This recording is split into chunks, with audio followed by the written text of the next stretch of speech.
Hey everyone, it's Mexi.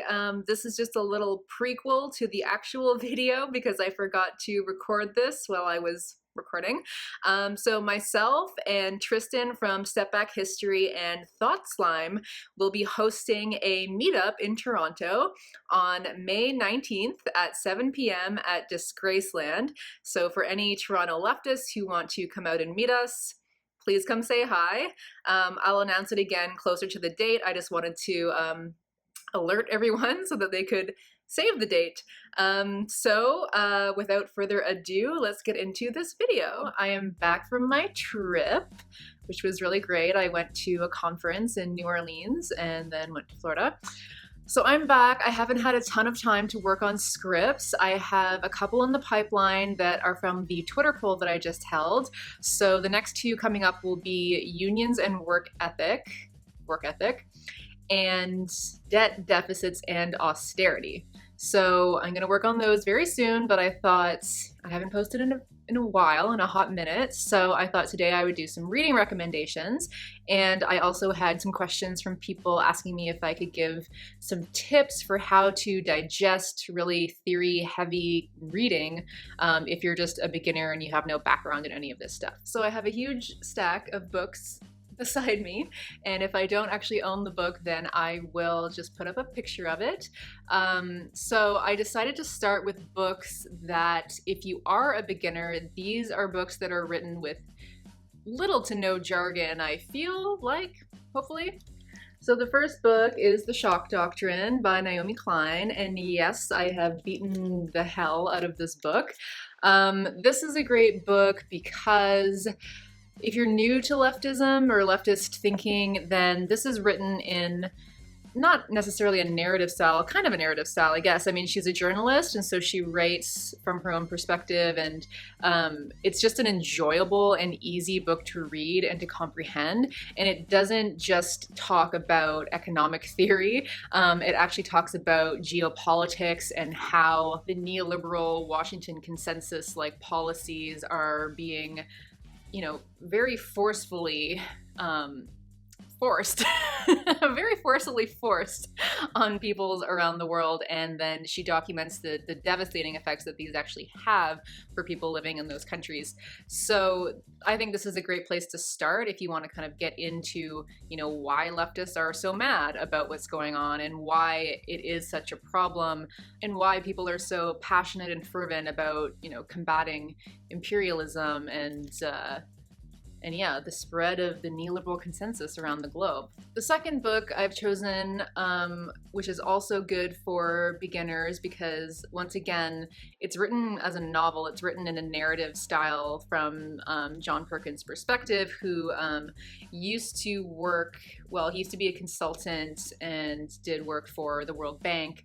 And so he documents, once again, the really insidious, horrible, forceful ways that free market capitalism has been, you know, weaponized against the world and for whose benefit and how exactly it has played out. So once again, this is not something that is going to, you know, it's not going to be full of jargon. You're not going to be sitting there trying to absorb economic theory, but you're going to understand why leftists are so against this, you know, the freer markets, the freer the people, the freer markets, the greater the development potential, so on and so forth. I mean, you'll really get a sense of why we're trying to fight this stuff. So once you're, you know, well-versed in the history of these kinds of lines of thinking and why they're so problematic, a great place to turn is David Harvey. What?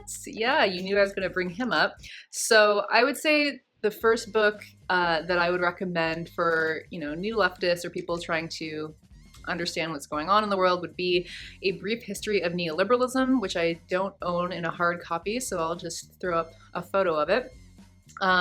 This is a fantastic book, and he makes the argument that neoliberalism is more than just a political and economic theory. It's actually a political project to restore and enhance elite class power.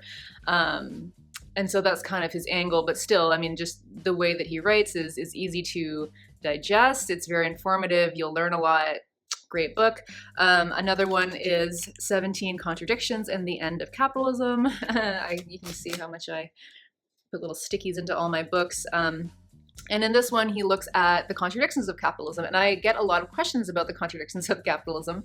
And actually, yeah, I'm going to make more videos about the contradictions of capitalism.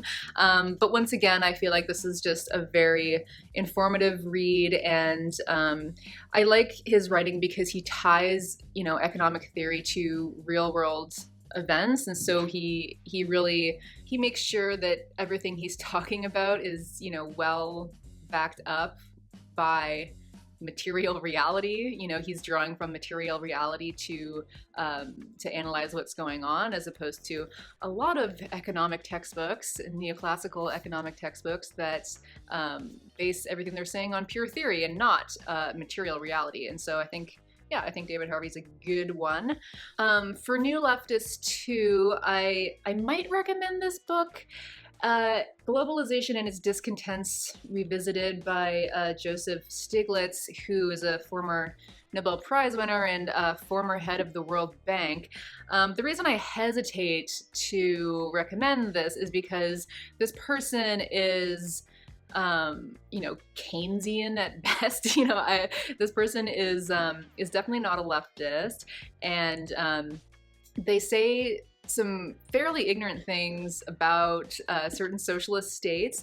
However, they do, they have an entire chapter in this book about the devastation that happened in all of the, former socialist states when they were forcefully pushed into neoliberalism, and how devastating that was for people's well-being, and how that devastation lasted for very many years. And so, yeah, I think this is a good book for people who kind of want to understand just the global economy and the differences between, let's say, like laissez-faire economics and, more Keynesian protectionist kind of developmentalism.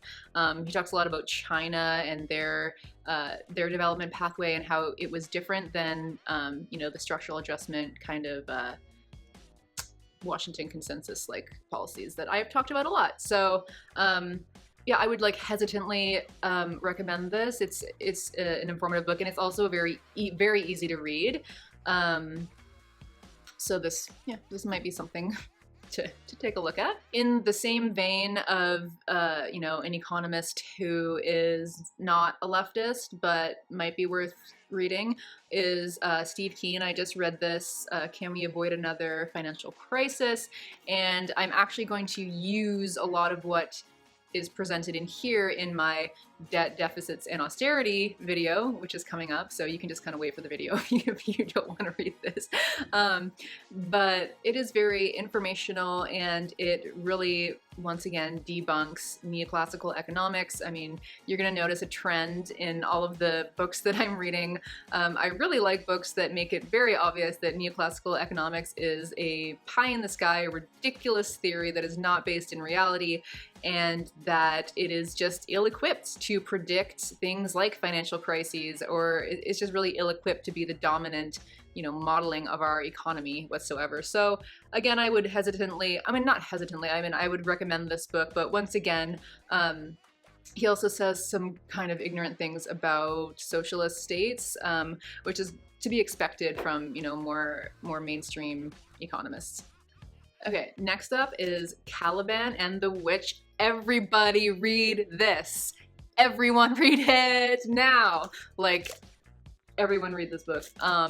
This is such an incredible read. I have all these sign here's because I didn't have the correct stickies to put in. But anyway, this is a wonderful Marxist feminist book, and it really looks at the transition period between feudalism and capitalism, and it looks at the systematic ways in which women and minorities, and Aboriginal peoples around the world, and slaves were intentionally and necessarily just destroyed and devalued and dehumanized in order to really divide the working class in the interests of capital. And it's just incredibly shocking. I mean, the kinds of things that went on. Obviously, I mean, she's detailing what went on during the witch hunts and how that relates to primitive accumulation and land privatization. And yeah, it's so eye-opening. I mean, a lot of it is really hard to read, actually, because of the violence, the sheer violence of what went on to women, to workers, to slaves, to Aboriginal. It just, because she really details historically what happened. And I can't say enough about this book. I think I will make a video about it because it's wonderful. I would 100% recommend this. Another one that is I think a very digestible read and a very important read is The Endless Crisis: How Monopoly Finance Capital Produces Stagnation and Upheaval from the USA to China by John Bellamy Foster and Robert McChesney. So this, I actually made a video that was based on a lot of what was written in this book. It's called Finance, Crisis, and Stagnation. It does a very good job at explaining very difficult concepts in a really, easy to read way. It also completely debunks neoclassical economics. And it's just really, really important. I mean, you can check out my video if you want to see a little bit more about it.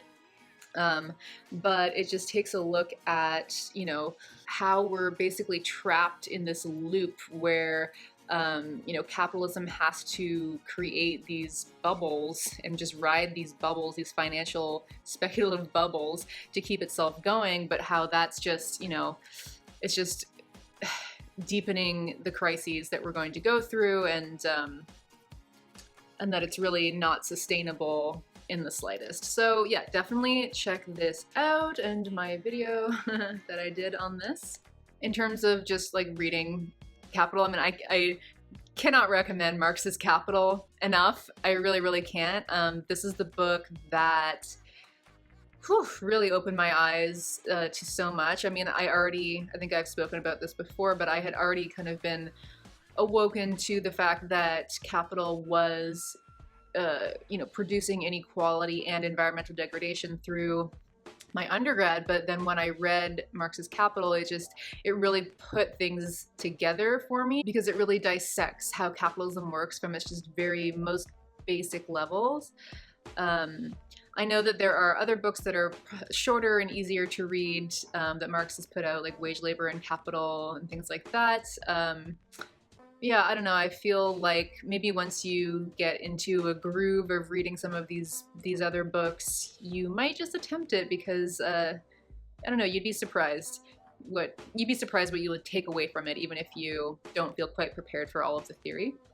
This book is another one that I think everyone should read. I have not read it yet, actually, but Anwar Shaikh is amazing, and I have watched, he has online lectures that, I guess he created a course that was based on this book, and he does online lectures about all the chapters, and so I will link those below so people can check those out. I've watched all of those, and so I got the book. I have not read the book yet, but I am, judging from the lectures, I know it's one of the most important books I think that we can read as leftists interested in the political economy of our time. I would also really recommend Polanyi's The Great Transformation. I don't own a copy of this, but really incredible, important work. He looks at classic liberalism, or laissez-faire economics, and how the idea of a free market is itself absurd. That markets are never free; they're always created, and they always reflect the social relations within which they are embedded. And he actually looks at this double movement, where in fact the push towards free markets has been deliberate. It hasn't been something that has been spontaneous. It's been something that people have had to push for, and because of the devastating effects that it has on the population's land and laborers. He says that were we to leave land and laborers to the market, it would be tantamount to annihilating them. And so because of this, what is spontaneous is the push back against these deliberate moves to try and set up these quote-unquote free markets, which once again are never free. So would definitely recommend that. Not to get all postmodern on you, but I would also really recommend Foucault. I mean, a number of his works I'd really recommend, but in terms of like leftism, I would recommend his latest book.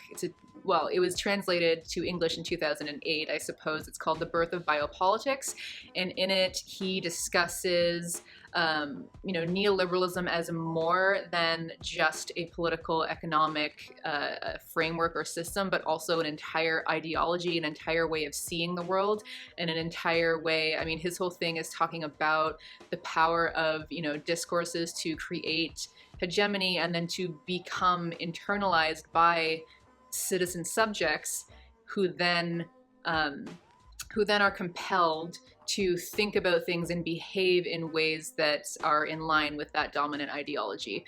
And so I think it's really powerful. It's a really interesting book. Yeah.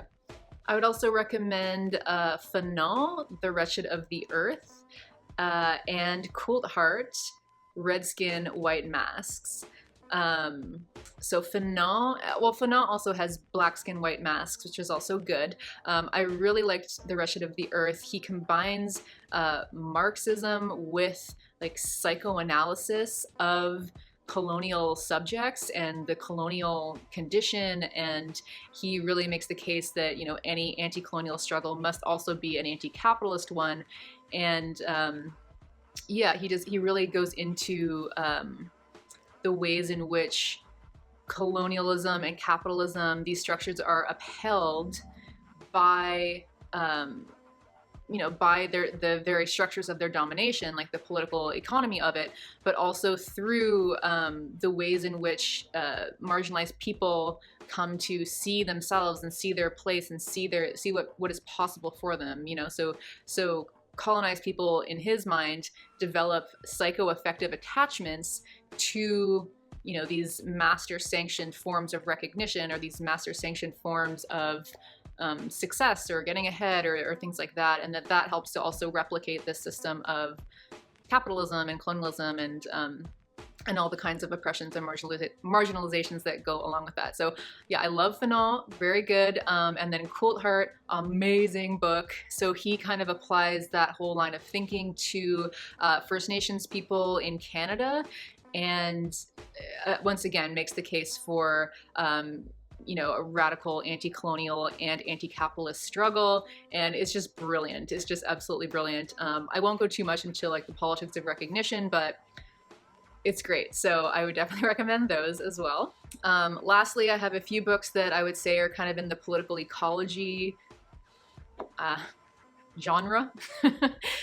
So this is for anyone who's interested in kind of what I'm looking at, environmental degradation, conservation, the green economy, and how that relates to capital. Okay, so we have Nature Inc., which really looks at like neoliberal conservation. Sorry, I'm not holding these very well, am I? Nature Inc. looks at different iterations of neoliberal conservation and why it is so counterproductive and doomed to failure and really problematic, and just upholds the status quo as the environment is continually degraded. This is kind of in the same vein, Enterprising Nature. I think this one might be a more easy read. I think the way that Jessica Dempsey writes might be just more easy to digest. So this is about economics, markets, and finance in global biodiversity politics. So again, a very good book. And this one, this is one of the first books that I read when I was getting into like geography and leftism. It's called The Will to Improve by Tanya Lee, and she merges Marx, Foucault, and Gramsci in her analytical framework to look at how and why, development discourse and practice continually fails to actually improve the lives of people that it sets out to improve. but that, you know, the real political economic causes of their poverty are never actually addressed, and so with every failure, it just sparks a new plan to basically ramp up what they were doing or bring in more foreign Western experts to help figure this out. But nowhere, like at no time, do they actually take a look at the political economy of, you know, what's producing poverty, what's producing marginalization of people around the world. And lastly, for people who were looking for tips on how to, you know, make sense of all of this theory and digest it if you don't have any backing in it, I think that first of all, if you start off with books like the first couple ones that I shouted out, like Naomi Klein's book or Confessions of an Economic Hitman, if you start off with books that are written more for a general audience, that are written by journalists or people who have actually experienced these things, then that's a great way to get exposed to a lot of these ideas in a fun and digestible way. I mean, I say fun because obviously, you know, they're really depressing books, but they're fun reads, and that it's an exciting read. It's not a boring book about theory alone. And then for the others, I try and read, I mean, you know, throughout my academic career, I've had to read a lot of things that are not quite in my field, or I've had to read things where people are writing in a really inaccessible way, and even if it is in my field, sometimes it's hard to really grasp everything if you're new to it. So what I find is that if people get bogged down, like if you're reading something and you really start to get bogged down by every little sentence, then you're not going to get anywhere. You're going to get frustrated. You're going to think, you know, well, I don't know what this means, right? I try to read books as, you know, as an oeuvre, so to speak. So I try to read, you know, like, not like you're skipping over lines or whatever, but read the whole book. And if you're reading things that you're not quite understanding, then just keep going and then see how you feel after a few chapters, or see how you feel, you know, by the end of it, because you'd be surprised what you can actually glean and take away from something, even if, you know, in a particular paragraph there are words that you're not understanding, or there's you know, there's some things that are kind of confusing you. If you kind of take it as, try to look at the entire piece and figure out, well, what is their overall argument? What bits of evidence have they shown to support this argument? What can I take away from it? I think that that's just a better way to read in general, especially if you're new to something. And then, you know, you can always look up terms that you don't understand, and you can always go back to it later. But yeah, just try not to get bogged down in the nitty gritty, and just kind of look at the piece as a whole and see how you feel after reading more of it than just, you know, a few little specific lines. So that's it. I hope you enjoyed this video, and I hope you enjoy reading the books that I have recommended. I'd like to give a special thanks to my patrons, and a super special thanks to Eddie Alden. If you like my channel and my content, please consider supporting me on patreon.com. It really goes a long way. Connect with me via Facebook and Twitter. Like, share, comment, subscribe, and I will see you in another video.